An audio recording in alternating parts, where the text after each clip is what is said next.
Hello viewers, আশা করি আপনারা সকলেই ভালো আছেন। তো আজকে আমরা যে তদবিরটার সম্পর্কে আলোচনা করব, যেটা হচ্ছে শত্রুকে কীভাবে ধ্বংস করব, শত্রুকে কীভাবে মেরে ফেলবো, শত্রুকে কীভাবে জব্দ করব, শত্রু থেকে কীভাবে নিজেকে সুরক্ষিত রাখবো।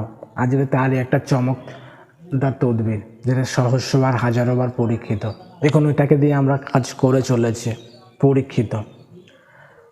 তো কি হয়, অনেক ভাই বোনেদের কি হয়, শত্রু হয়ে গেছে। হয়তো তেনারা ভালো কিছু করছে, তাদেরকে হয়তো কিছু মানুষ তাদেরকে পছন্দ করে না সেই কাজগুলোকে, তো তেনাদের শত্রু হচ্ছে।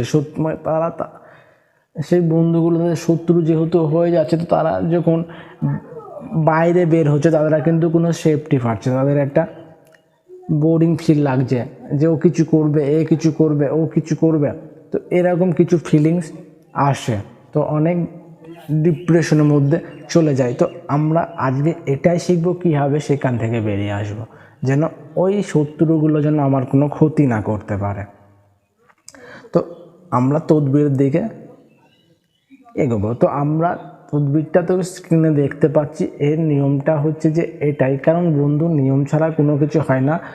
আর আপনি যদি আমার আগের ভিডিওগুলি ফলো হয়তো করেছেন, হয়তো একই কথা বারবার বললে হয়তো ভিডিওগুলো বড় হয়, তাই হয়তো বলতে পারি না। তো কীভাবে করতে হয় না করতে হয় আমার প্লে লিস্টগুলো চেক করবেন বা চ্যানেলটাকে চেক করবেন, অবশ্যই আপনি পেয়ে যাবেন। যাই হোক, তো আপনি নকশাটাকে একটি তামার পাত্রে লিখবেন, যেটা স্ক্রিনে দেখতে পাচ্ছেন। তামার পাত্রে খোদাই করে লিখবেন এবং নিচে আপনার শত্রুগুলোর নাম লিখবেন। যখন এটা হয়ে যাবে, এবার মঙ্গলবারের দিনকে ভোরে, অর্থাৎ মঙ্গলবার ভোরের দিকে একটা অন্ধকার কুয়ার মধ্যে তামার পাত্রটাকে ফেলে দিয়ে আসবেন। অর্থাৎ আপনি যেটাকে খুদিয়ে লিখেছেন, যেখানে আপনার শত্রুদের নাম লিখেছেন, সেটাকে মঙ্গলবার আপনি কুয়োর মধ্যে ফেলে দিয়ে আসবেন। তো ইনশাআল্লাহ আপনার কাজটি হয়ে যাবে, আপনার শত্রু জব্দ হয়ে যাবে। তো ভিডিওটি ভালো লাগলে একটি লাইক, কমেন্ট, শেয়ার করবেন। আর সাবস্ক্রাইব না করে থাকলে সাবস্ক্রাইব করবেন।